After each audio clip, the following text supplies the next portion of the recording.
ვაგრძელებთ თემას ნარცისებზე. ეს არის მეორე ვიდეო და დღეს უნდა განვასხვაოთ ავთვისებიანი და კეთილთვისებიანი ნარცისები ერთმანეთისგან. თუ პირველი ვიდეო არ გინახავს, გადადეთ ჩემ გვერდზე და აუცილებლად ნახეთ, თუ ეს თემა გაინტერესებს. ავთვისებიანი და კეთილთვისებიანი ნარცისების გარჩევა შეიძლება იყოს რთული, რადგან ისინი ხშირად იჩენენ მსგავს ქცევებს. თავდაპირველად არიან ძალიან მომხიბვლელები, ახდენენ ჩვენს იდეალიზაციას, რათა მარტივად შევიდეთ მათთან ურთიერთობაში და მოვიხიბლოთ, მაგრამ დროთა განმავლობაში ურთიერთობა ხდება ძალიან მძიმე და ემოციურად დამქანცველი. თუმცა არსებობს ერთი უტყუარი გზა, როცა შეგვიძლია მივხვდეთ, რომელი ტიპის ნარცისთან გვაქვს საქმე და ღირს თუ არა ურთიერთობის გაგრძელება. გამოიყენეთ ემპათია და დააკვირდით მათ რეაქციას. ერთადერთი წამალი კეთილთვისებიან ნარცისებთან ურთიერთობისას არის ემპათია. ანუ მათთან ურთიერთობაში ვაკეთებთ იმას, რაც მშობლებმა არ ვერ გააკეთეს. ვახდენთ მათი ემოციების ფორმულირებას სიტყვებით, ვეხმარებით გაიგონ საკუთარი ემოციები, რადგან ემპათია ჩვენ გვეხმარება ვიგრძნოთ, რაც გრძნობენ ისინი და შემდეგ აღვწეროთ სიტყვებით.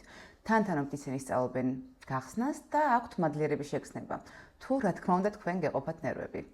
მაგრამ თუ ჩვენ იგივე ვცდით ავთვისებიან ნარცისებთან, მაშინ მარტივად გეტყვით. არაფერი არ გამოვა. პირიქით. ვერაფერს ვერ გაიგებენ და მათთვის ეს იქნება გამარჯვება. და ჩათვლიან, რომ თქვენ უკვე ხაფანგში ხართ. რადგან თქვენმა ემპათიურმა პასუხმა მათ აჩვენა, რომ ის განაღლებთ და თქვენი ზრუნვა ამტკიცებს, რომ მასზე ფიქრობთ. ის არის მნიშვნელოვანი და იდეალური.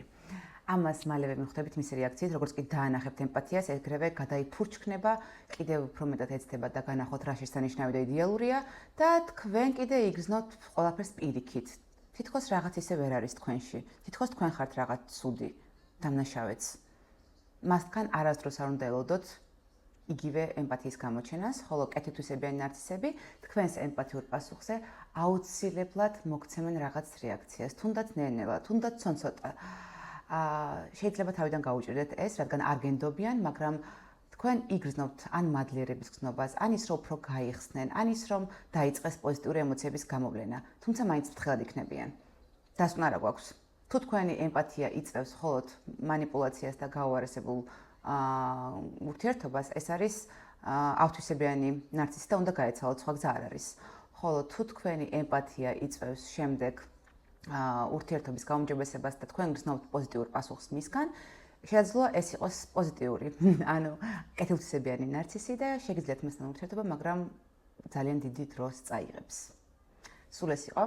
თუ ეს თემა გაინტერესებთ, დამიწერეთ კომენტარებში და გავაგრძელოთ.